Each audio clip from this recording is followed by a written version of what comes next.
Hello, fellow book lovers. I'm here to do a book review for the book Ready Player One by Ernest Cline. And I think this is his first novel.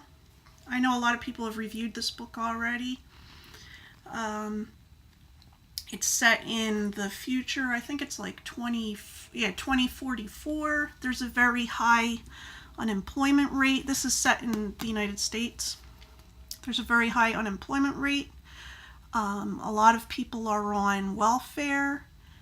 Like if you see this here, these are like little mobile homes that are kind of stacked on top of each other, and there's like these kind of metal railings, steps to get up and down to them. They call them the stacks, which is interesting because it kind of echoes what you call a stack of books, or also the stacks, like the stacks of what is that called? Computer servers. So most of the people, a lot of the people, well, I don't remember, it's most or almost half of the people are extremely poor, but almost everybody has this visor and these haptic gloves, which is the minimum thing that you need to go onto the Oasis. Now, I don't think the Oasis is the internet itself, the same way that the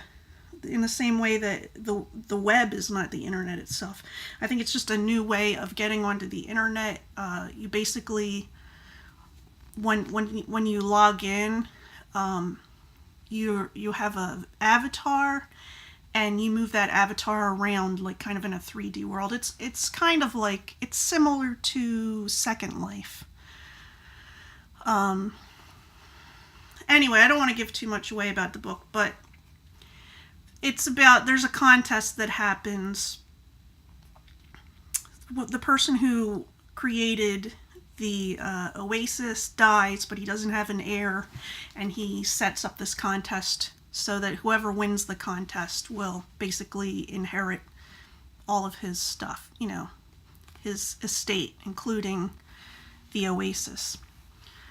So it sets up for some interesting things, and wow, I feel like my brain is really tongue-tied today. There's a lot of 80s references in it, because the guy who set up the contest, he grew up in the 80s and he loves 80s things. So this book is just full of 80s references, movies, music, video games, even music videos, just all kinds of stuff from the 80s in here. So I think that a lot of people will like it just for that fact, that they'll like seeing stuff that they love from the 80s. And I mean, it's a fun book in the same way that there's fun movies that you go to. You know what I mean? To me, it's not the greatest book in the world, like a lot of people are saying. It's not terrible. I mean, it's written fine, but it's just, the story was okay to me. You know what I mean? It was an okay story. It has some, I think it could have been a lot shorter.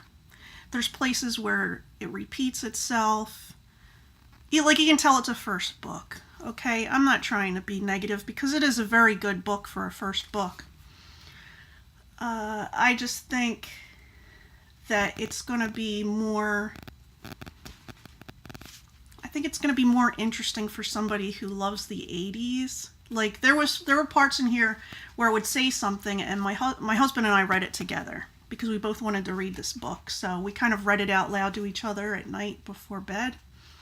And there were parts where we would say, oh, that's like such and such. And then like the next page they would talk about, it would be an 80s reference. Like they would say something and we knew what it was. We knew what it was from. So anyway, it's a fun book, and it's going to be a movie next year. I'm interested to see how that plays out, although I've seen some of the preview. I think I've seen the preview, and there's a part in there that I didn't see in the book, so I don't know. I might do some artwork based on this book. I've been wanting to, because but they'll have spoilers in it because it'll be stuff that happens in the book. So maybe I'll do that. And I hope everybody's having a good day and enjoy reading.